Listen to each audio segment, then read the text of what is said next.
Juno and I are here having had a night away in our mini camper before exploring some of the Black Mountains, which was a great chance to try out the All Powers R600 Powerstation in real life. So stick with us and we'll share how we used it and how it coped. Don't forget to check out our other videos on everything campervan and motorhome related, from solar to water, heating to gadgets, tyres to trips. If you like this video, please do hit the thumbs up. It really does help me to know what you like, and you can ask any questions or give feedback in the comments. If you want to make sure you don't miss any of our future videos, please hit the subscribe button, and clicking the bell will give you a notification when a new video goes live. Finally, if you do decide to hit the thumbs down, it would be great if you could also leave a comment so I know what you didn't like. In our last video, we put the R600 through a number of technical tests, and you can check that out up here. But in this video, we tried it out for real. We'll share with you how we used it for hot drinks, to heat food, charging our devices, and even keeping us warm. As a quick reminder, the R600 Powerstation from All Powers has a 299 watt-hour battery and a 600 watt continuous 1200 watt surge pure sine wave inverter, amongst various other features you can see in our full video review. You can buy it just as a power station pack or with a bundled 100 watt folding solar panel, and with our 10% discount code you can currently get the power pack and solar panel bundle for just £297. As I tried out in the previous video, the items I'll be using are our Vango Sizzle induction hob with a suitable pan for warming up food. It's limited to using one ring and I can't use full power, but I'm sure that will be plenty, compared to the single burner backpacking stove I would usually use. For hot water for drinks, I'll be using our 240 volt collapsible 600 watt travel kettle.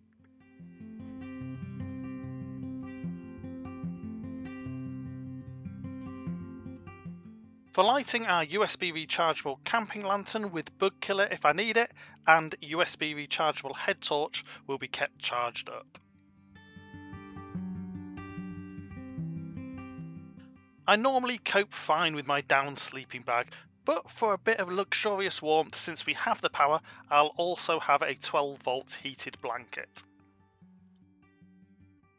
And I'll also be keeping my tablet and phone topped up with power. Before heading out, I did the sums to be reasonably confident the R600 will do what I expect for the night off-grid.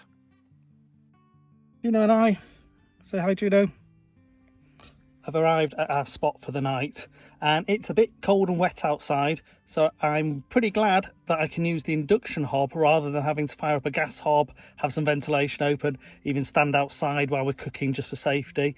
So we're now going to warm up some stew on the induction hob, and have something to eat.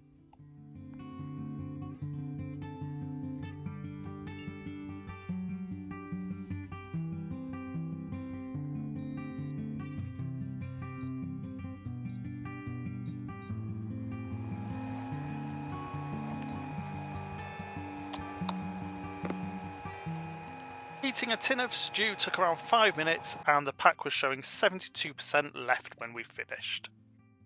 After eating, while the rain fell outside, Juno and I settled in and watched a bit of TV.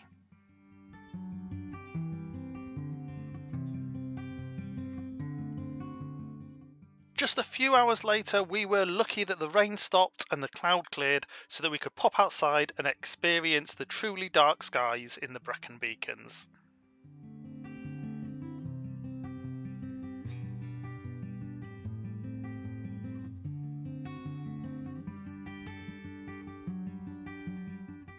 After our impromptu photo shoot, we got back in the car and were a bit chilly, so a perfect time for a hot chocolate.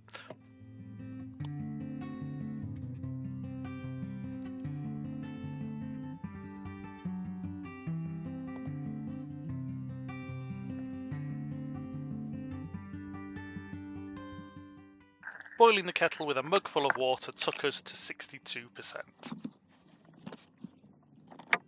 So as you can probably hear, it's raining outside. It's starting to get a bit chilly in here. So I'm going to plug in the electric blanket for a bit, get my sleeping bag nice and warm, so that we can get some sleep.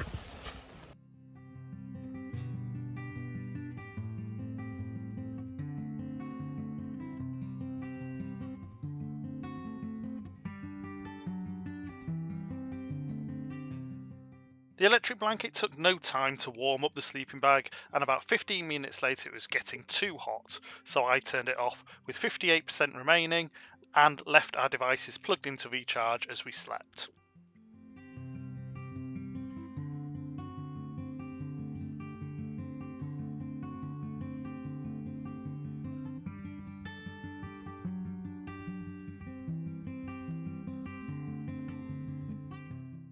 When we woke up to a slightly chilly but drier morning, the power pack showed 55%.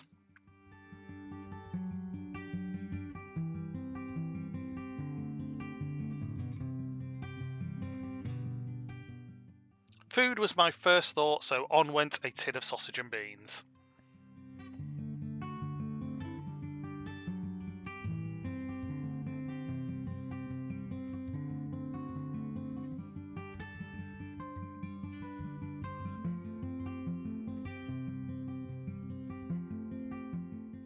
This took the R600 down to 36%, and Juno also had her breakfast.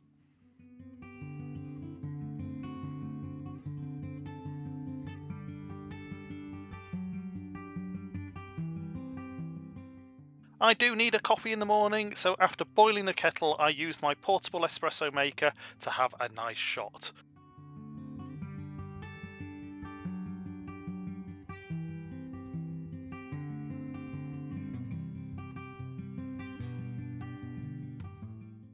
And this left me with 20% of power left.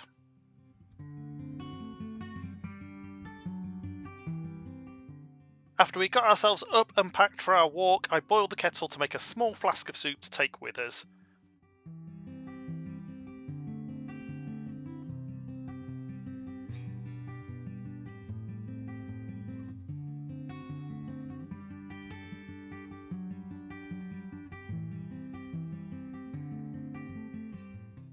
This left us with just 5% left, and we headed off on our walk.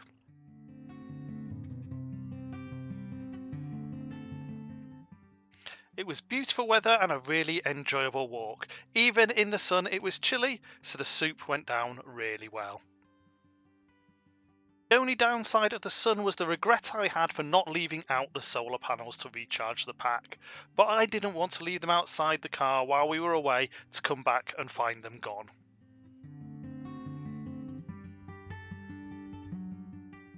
When we got back to the car a few hours later, the sun was still out, so I popped the panels on, and even though it was hazy, a little cloudy and winter sun, the 100-watt panel was still giving a very reasonable 50 to 60 watts. When I thought about it before we went on our walk, I would have repositioned the car to get a good angle and left the panels in the windscreen like this. While we were chilling and packing up, we managed to get the pack back to around 18% when we left. As we were going to be driving home, I thought I'd see how much power I could get back in the pack as we drove, so connected up the car power lead. In the just under an hour driving, the pack was back up to pretty much half full. So overall, was it successful and would we use it again? No question, yes. It was so much easier being able to warm food and water on the electric hob and electric kettle rather than the worries of ventilation and fire risk from a gas stove. So particularly in cold and bad weather, it was a game changer. The electric blanket gave me a bit of luxury and is so much easier than messing around with a hot water bottle, and keeping our devices charged rather than having to carry around other USB power packs was simple. Let's be realistic though, had we been able to get the solar panel out all day, I still think we would have been lucky to get the power pack full in winter. In summer, you would stand a good chance.